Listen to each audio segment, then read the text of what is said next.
Okay, is satire saving our nation? Okay, or I've been calling it reverence for mirth. Yeah, that's good. And tell me a little bit about your co-author on this book you guys did. So Remy Maisel was an undergraduate student when we wrote the book. So we actually made Penn State history. It was the first time in the history of the university that a faculty member and an undergraduate had teamed up to write an academic book, scholarly book. And so I met Remy because she blogged for Huffington Post and she'd written about Colbert. She was a huge Colbert fan. And so she realized that I was writing about Colbert and I was here. She wasn't a student in my class. She just contacted me and said, could we have coffee? I'm a Colbert person. And so we went and talked. She was doing a Colbert super PAC at the time.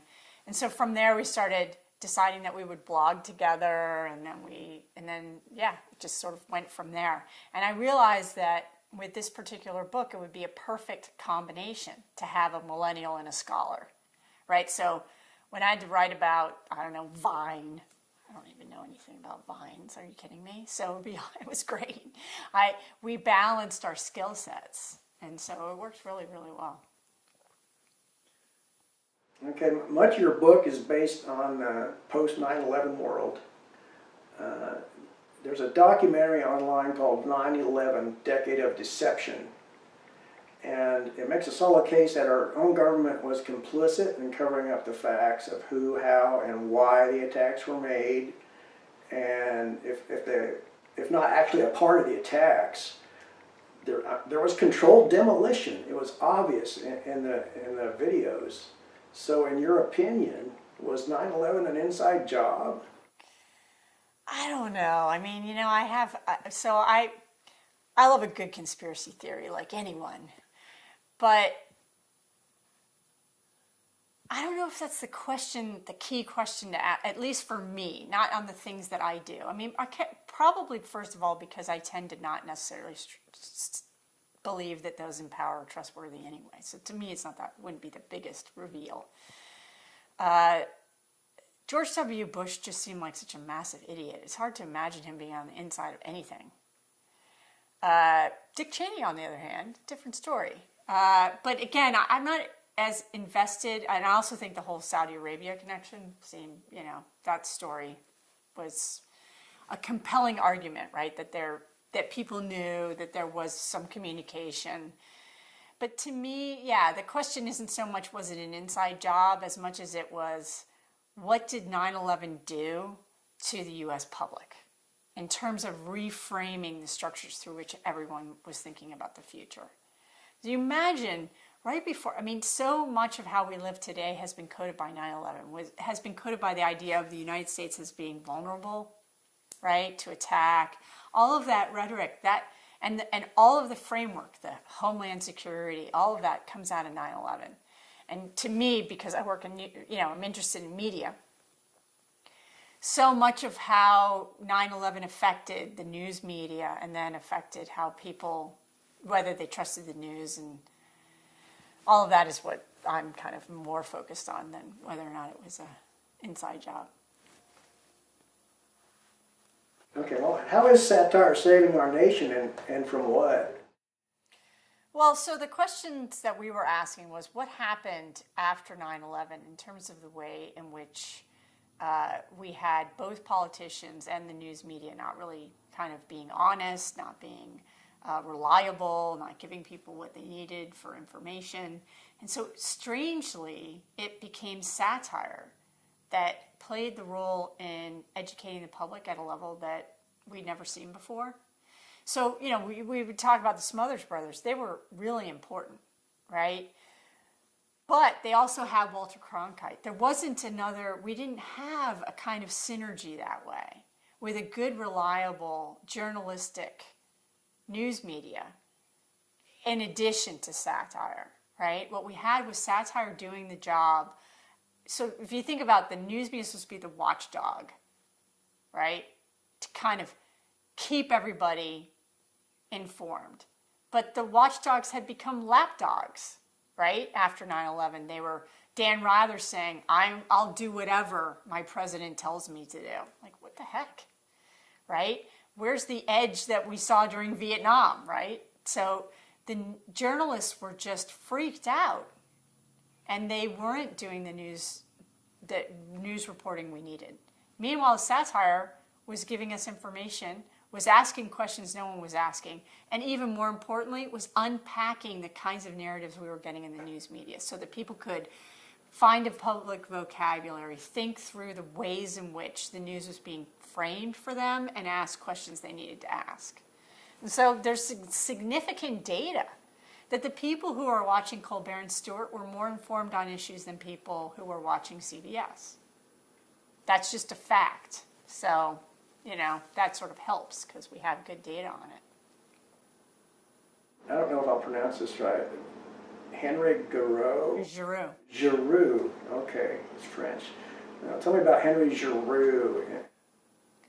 Well, Henry was a professor here at Penn State, and he now teaches at McMaster in Canada. And he's a really prolific scholar. And so his work has been a very important influence on mine. One of the things he works a lot on is education, and sort of the concept of education not only happening in classrooms, but also happening in public spaces through things like how we watch TV or what happens in communities in general, right? That where we learn isn't only in the classroom. So that there are a couple of key things that he works on that have been important to me. That's one, and he's a really progressive, social progressive leftist. So he knew people like Noam Chomsky and Howard Zinn, and so he sort of was formed with their sort of input and insight. So. There's been a rise in advocacy journalism. Can that be trusted? Yeah, I don't know what advocacy journalism means in a way, right? So to me, that's a kind of it's interesting because people write to me a lot. I have a weekly column, and they say, you're a terrible journalist. I'm like, I'm not a journalist. I'm a scholar, so I have evidence for what I say, but you're reading op-eds. And these are opinion pieces. It's clear they're opinion pieces. To me, advocacy means that you're writing an opinion-based piece, so I don't know what that means, right? I do think there's, to me, what matters is citizen journalism. That's a legitimate, right? So that's on-the-ground information coming that isn't being given to people. They're not getting this information any other way. It's just this bomb happened, or this happened here, or look, here's footage. That to me is journalism. You got to keep the sort of pushing out of it. That's maybe a conservative sense of what journalism is supposed to be, but yeah, I don't mind advocacy reporting, but that's not straight journalism, right? You probably heard "fake it till you make it." That's something that comes up a lot. I just wonder, are we seeing the results of the whole "fake it till you make it" philosophy from our populace? Like maybe everybody's just kind of risen to the level of their own incompetence? You mean in politics, or? Well, it seems like everybody is full of shit.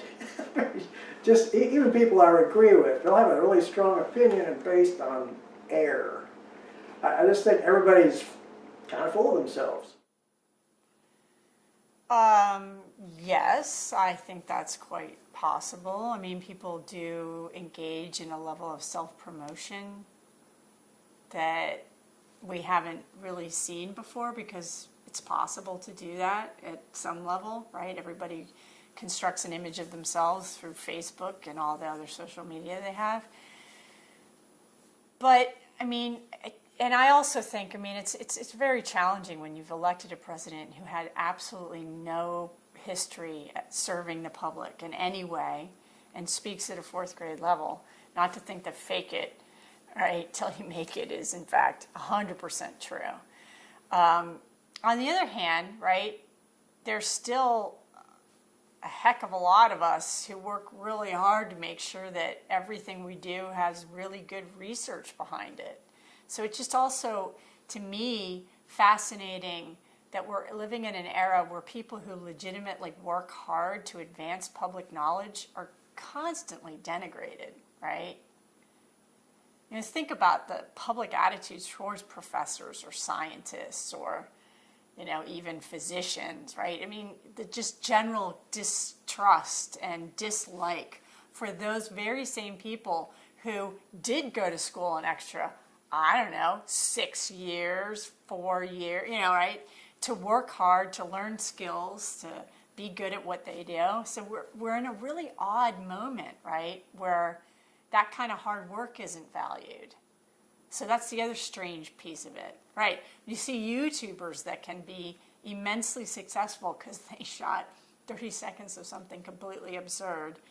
Meanwhile, right, people who work really hard in labs are, you know, considered to be the enemy. It's weird. It's just a weird time. It's funny that you mentioned that. I'm fascinated by the businessman myth, right? The idea that the businessman is the man to solve all the problems. I'm like, based on what? What businessmen? And first of all, it's a huge basket because businessmen are lots of different things. But the idea that the so-called businessman is the what you want, that in and of itself is fascinating. I mean, I can understand not trusting politicians, but at least politicians know what the 3 branches of government are, or all the cabinet members and why they're there. So, yeah, it's fascinating to me that we would have such a low opinion of people who had those, you know, that knowledge. Maybe just fear of the unknown. No, I don't know that it's fear of the unknown, right? It's that it's dislike of what we do know, right? I mean, I remember when Rex Tillerson was coming up for Secretary of State, and I was having a debate with a very educated conservative. It's like, oh, Rex Tillerson. Like, do you understand that Rex Tillerson doesn't get diplomacy? He doesn't need it. He's never needed it. That's what the Secretary of State does. They use diplomacy. They try to solve problems. Rex Tillerson's never needed to do that way. CEOs don't have those skill sets. They don't need to. Their way of dealing with, you know, whether a deal works or doesn't work is in the interest of what? Their shareholders. They don't understand NATO. It's like it doesn't. It's just a weird concept that they couldn't. You know, the public can't even recognize those two things as different skills. In your book, you talk about how millennials are misjudged and kind of sold short. How are millennials, you know, misjudged, and how are they engaged with political issues? Well, this is one of the things that I find really fascinating, right? So if you were going to take a poll of the public and ask them just to tell you a few things about what they think about millennials, you'd be amazed at the general perception that millennials are lazy, entitled, politically apathetic, right? Self-absorbed, right? And that the sense is that what millennials do with their time is stupid. Now, it's important to recognize that it's our natural instinct to mock the young anyway, right? The older we get, the more we want to mock the young. Okay, so there you go. That's clear. And that's always been true, right? Bearing in mind that the soldiers, as they were going off to fight in World War II, were being mocked by the older generations at the time, saying, oh, these guys are never going to be able to fight. They've been over-mothered. So we can see historical examples of elder generations mocking the young. The same young who then grow older and mock the young. So that cycle is for sure.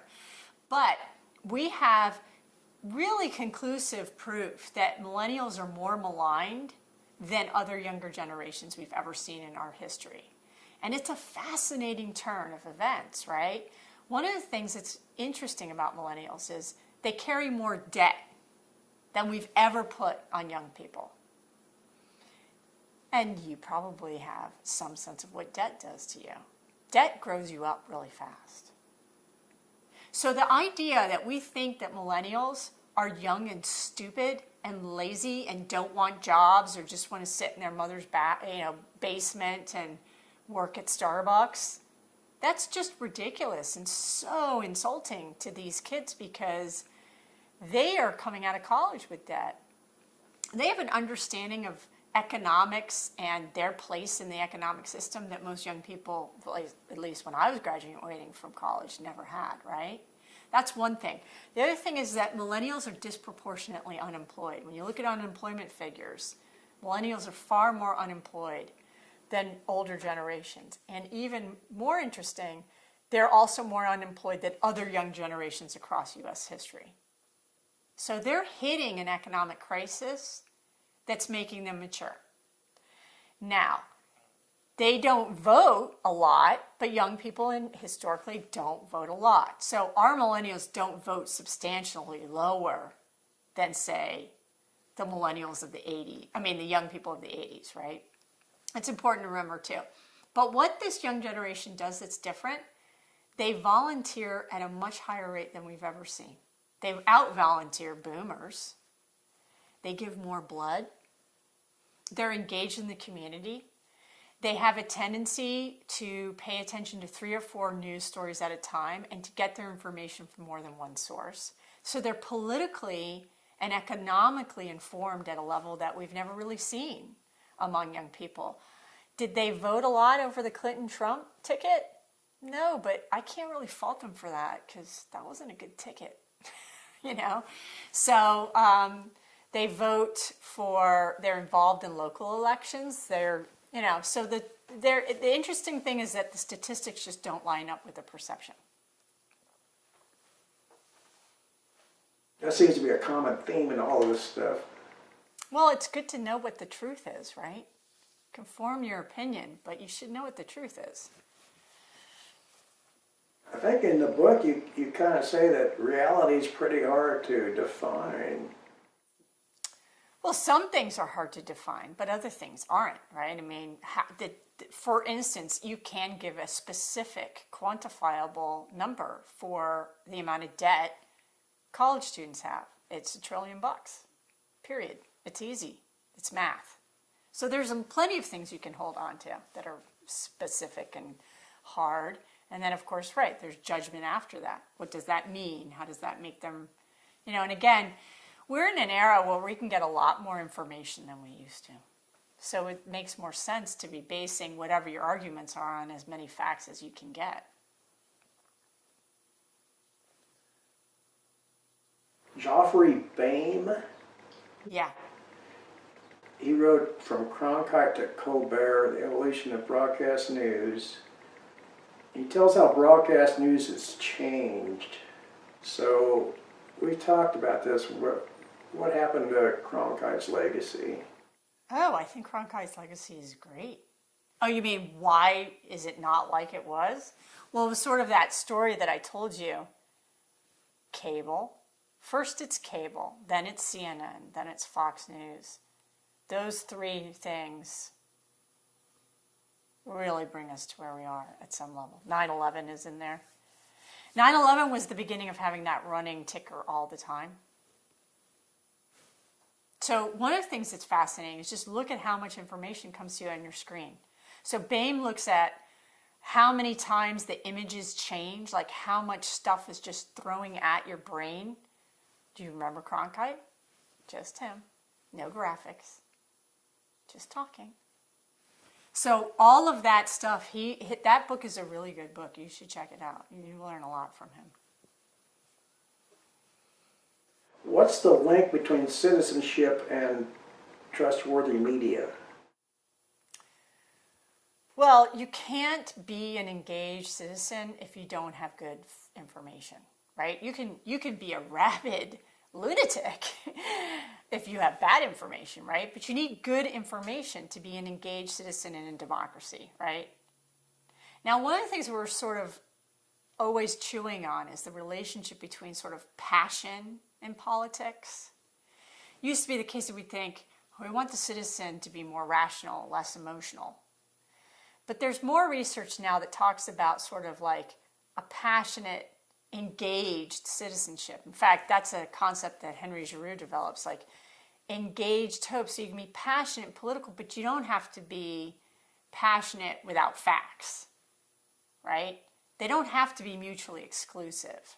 So we're in a moment politically where you have people who are extremely passionate about what they believe in with no facts or with false information driving those beliefs. The left needs to learn how to become more passionate and right? Using a fact base, but being engaged and being, really heated up about stuff. And that was what Bernie Sanders did. That's how he got so many people to come and listen to him, right? Clinton couldn't get anybody because she was basically a technocrat. She didn't fire people up, right? Bernie was firing people up, but he wasn't firing them up with a bunch of made-up stuff, right? Talking about building walls that Mexicans are paying for. You can fire people up with a good base of reality behind that passion, right? And that's sort of one of the things that we're seeing in the land of satire, right? Because satire gets people, they care, they're having fun, they're being entertained. And yet they're also getting smarter while they're doing it, not stupider. So there's a book called Entertaining the Citizen that is a good book to look at to understand that relationship between sort of entertainment and emotions and citizenship. Who wrote that? Lisbeth van Zunen. Yeah, she works in the Netherlands, I think. She's a European. The book's in English, though. And I cite it in the satire. You'll find it. Okay, what's meant by the term fifth estate?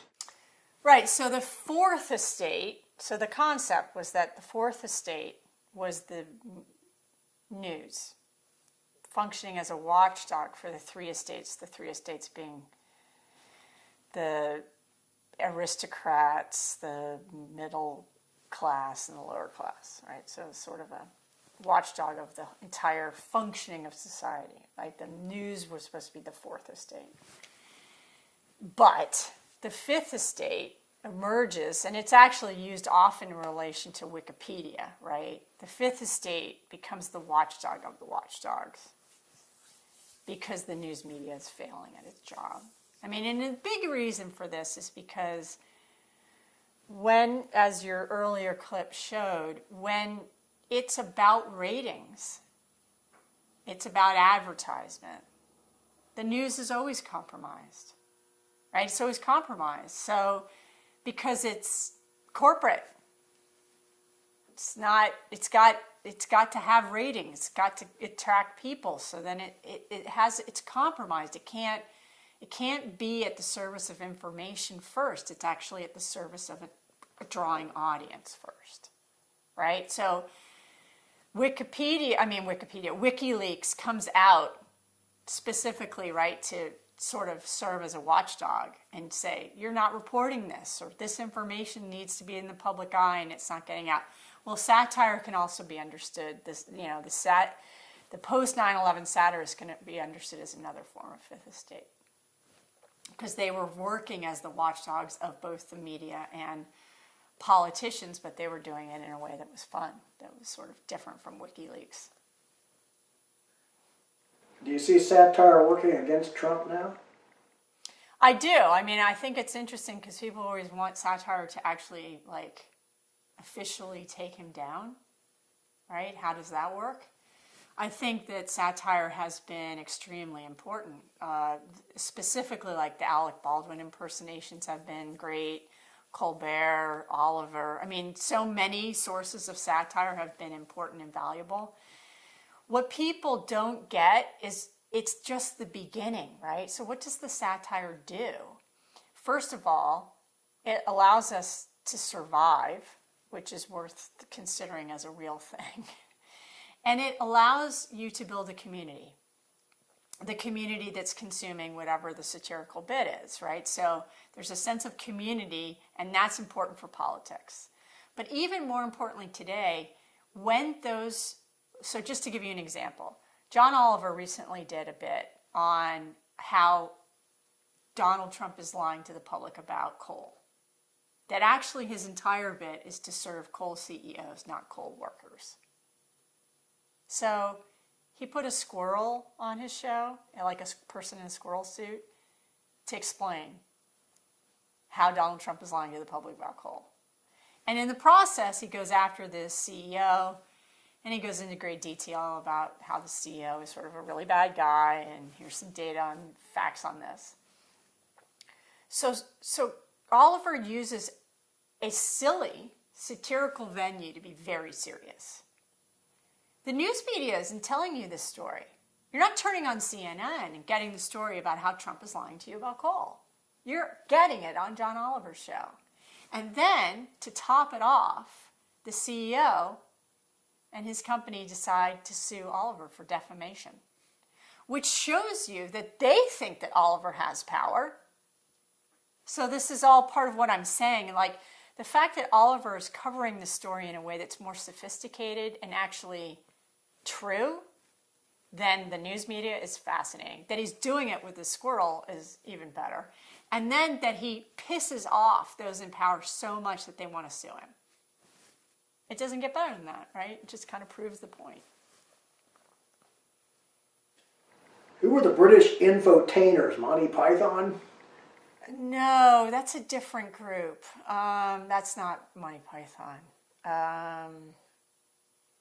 Yeah, they were like wonky science guys. I don't know a whole lot about them, but that's where the word infotainment comes from those guys. Well, I was infotained by Monty Python, nevertheless. Yeah. Yes, true. But we didn't use that word for that then. It's just about the word. More tame than info with them. Yeah. Yeah. What's the difference between literature and fiction? Well, arguably, the difference between literature and fiction is that fiction is storytelling that's not sophisticated. Doesn't have a really complex aesthetic structure to it. I mean, some people would say that was snobby. But there's definitely a difference between, say, a short story in a Reader's Digest. Remember those? And Shakespeare. Yeah, so that's fiction literature. Short story is fiction, but it may not be literature. That's an easy distinction to make between those two, but it's certainly subjective. It's definitely subjective, and it can seem snobby. So, it's just... If there's no sort of aesthetic structure to the piece, if there's nothing to analyze there, then arguably it's not literature. It's just storytelling. There's a Ted Koppel comes up in the book, and that's a good little interchange that's quoted in there. But Ted and Brian Williams and even Cronkite, all these guys, they have a certain gravitas to their delivery. And I just want to, does gravitas engender credibility, and is that changing? No, I think it's not changing. I think it still matters. I think that's interesting, right?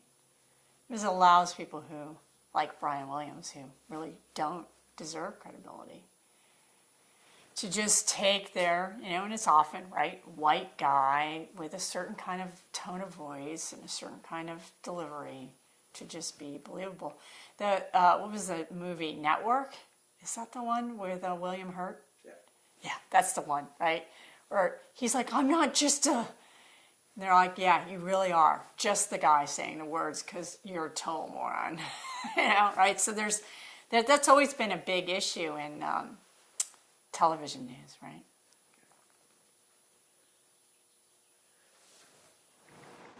Well, how do you label your political stance? I don't like to give myself a label. I mean, I feel like I'm pretty left on a lot of stuff, generally. So, but I definitely don't, I had a lot of challenges over the campaign because I would, if I could register as an independent, I would. I register as a Democrat here so I can vote in the primary. But yeah, I don't want to be tied to a party. I just want to make the world better. And I think probably because I'm really critical of capitalism makes me more left than a lot of folks. Like the term liberal to me sounds like I realize that we need to reclaim the word liberal because the conservatives have made it such a negative term, but I don't want to be called liberal. I don't think of myself as liberal. I think of myself as left of liberal. To me, liberal always sounds sort of like this bourgeois,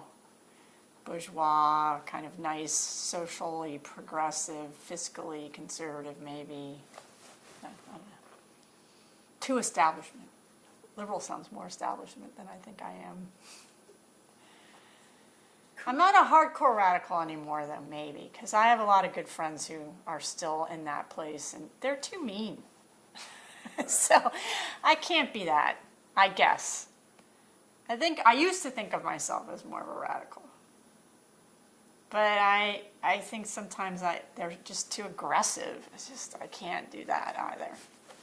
So I suppose I just refuse the categories. I would have been happy to be called a Bernie-crat.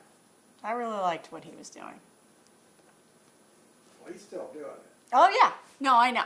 But I'm just saying, like, that felt right to me. What is Homo satiricus? Yeah, that's just like a play, right? The satirical, like Homo sapien, Homo satiricus, the satirical, sort of the evolution of man.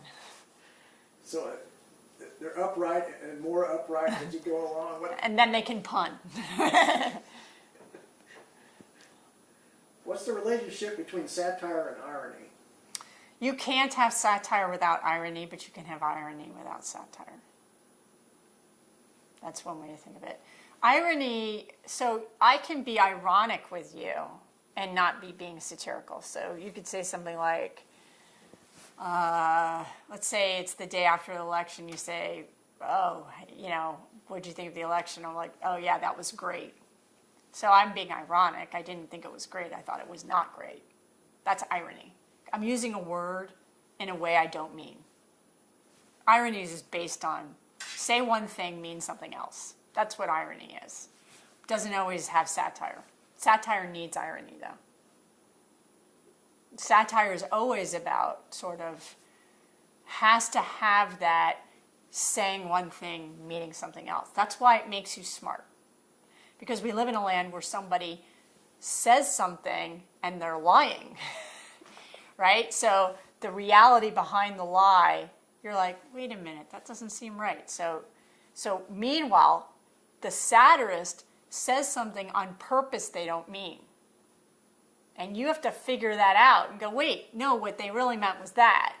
And so your brain fires up. It's really cool. Like if you map the brain as it's consuming satire, it literally lights up. Meanwhile, you map the brain as it consumes something emotional and fear-based. It shuts down. So basically, that's kind of at the core of it, right? The satirist, if you took the words literally of the satirist, you wouldn't understand any of it. You have to be able to infer their true meaning behind the word. And that's where all the cool things happen. So I noticed in an interview you were wearing an ankh. Yes. I am a pagan and I occasionally wear an ankh. What's your excuse? Oh, it came from my hippie mom. Yeah. And I always like to see if anyone will say anything. Well, I did. I noticed it right away. And I thought that was cool, of course. But, it fits in with your book. How did ancient Egypt use satire? I can't answer that because I really don't know. It's in your book. Well, I mean, there's the thing that's kind of cool about satire is that it's everywhere, right? Every culture has it. I mean, that's one of the things that's really fascinating. There's no period of human history that doesn't have satire. All of it. And generally, satire is just about exposing folly, right? Showing how those in power should be ridiculed because they're abusing their power, right? The Egypt part must have been Remy. I don't know. I didn't write that. Could have been Remy. It's probably not fair to just talk to you on this book. She should probably be here. She did write, well, I mean, she really wrote half of it. So, I mean, it isn't that we didn't read each other's stuff, but yeah. We don't tell people which chapters were whose. Well, it does. It comes off as one voice. It's very, Yeah, very good. we worked pretty well, yeah. Yeah. So Henry Gates Jr. said that dissent is the ultimate gesture of citizenship. Is the current resistance movement the ultimate patriotism? Well, you know what's the most exciting thing about the current resistance movement, right? Is that we have people who can name their representatives. We have people who are involved in all sorts of political action that never knew those things before, right? They were never paying attention to that kind of stuff. So that's really encouraging. I have a friend in town who decided to run for office. I mean, right? So these things are, I think, extremely encouraging. I don't think dissent is enough for citizenship, but it's certainly a good starting point. We're almost out of time. What happens when we combine satire? What happens when we combine free speech with satire? Good things. I mean, we have to have free speech for satire, right? So it's important to know, like, the Chinese government has recently banned puns, right? So Bassem Youssef, who was considered the Egyptian Jon Stewart, had to go into exile because LCC was threatening him. Authoritarian regimes make satire pretty difficult. It can try to survive because it uses irony and comedy and can hide behind that. And so we do see it all the time in authoritarian and totalitarian systems. But clearly, satire does much better under free speech, right? So, you know, human beings can't help but use snark and sarcasm when they're being, you know, abused by people in power. It happens. But it gets a lot better and it becomes a lot more effective when they don't have to worry about being arrested for what they say. So it's one of the things that makes our country great. Know any good jokes? No. I mean, I do, but I'm not going to tell any to you on your camera because they're all completely inappropriate. Cool, you can tell me later. All right. Thank you, Dr. Sophia McClennen. Thank you so much. Oh, my pleasure. Very good.